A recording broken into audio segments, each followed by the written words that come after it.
अदालत असां जनाबे वज़ीर आज़म पाकिस्तान सुप्रीम कोर्ट जे चीफ जस्टिस IG सिंध वज़ीर आला Sindh home secretary DIG Sukkur ऐं खैरपुर जे SSP खे अपील था कयूं त शहीद सजाद अली जे खून सां इंसाफ़ थिए ऐं उन जा बक़ाया कातिल गिरफ़्तार थियनि। ॿ कातिल अॻे ई गिरफ़्तार थियल आहिनि।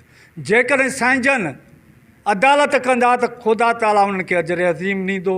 ग़रीब 2 महीननि खां वठी रड़ंदा था अचनि पर उन शहीद सजाद अलीअ जे खून सां इंसाफ़ न थियो आहे। उल्टो वरी करप्ट ऑफिसर SHO सूबेदरो वरी हाशिम हिकिड़ो वरी उन जाइ ते आया जंहिं जाइ तो असिस्टेंट थियो।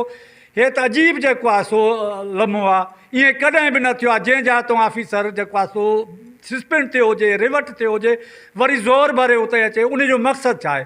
उन लाइ असां वरी बि IG सिंध होम सेक्रेटरी वज़ीर आला सिंध ऐं DIG सकर SSP खे अपील था कयूं त करप्ट ऑफिसरनि खे हटाए शहीद सजाद अलीअ जे खून सां इंसाफ़ कयो वञे ऐं उन जा बक़ाया जेके आहिनि सो कातिल गिरफ़्तार करे ऐं शहीदनि सां इंसाफ़ थिए। ही 2 महीननि खां वठी कमु एहतजाज हलंदा था रहनि। असां सिंध हुकूमत खे वज़ीर आज़म खे अपील था कयूं त बिराए महिरबानी हक़ीक़ी जेकी बि ॾोहारी आहिनि ऐं उन जी हक़ीक़ी जांच कराए उन्हनि खे गिरफ़्तार कयो वञे।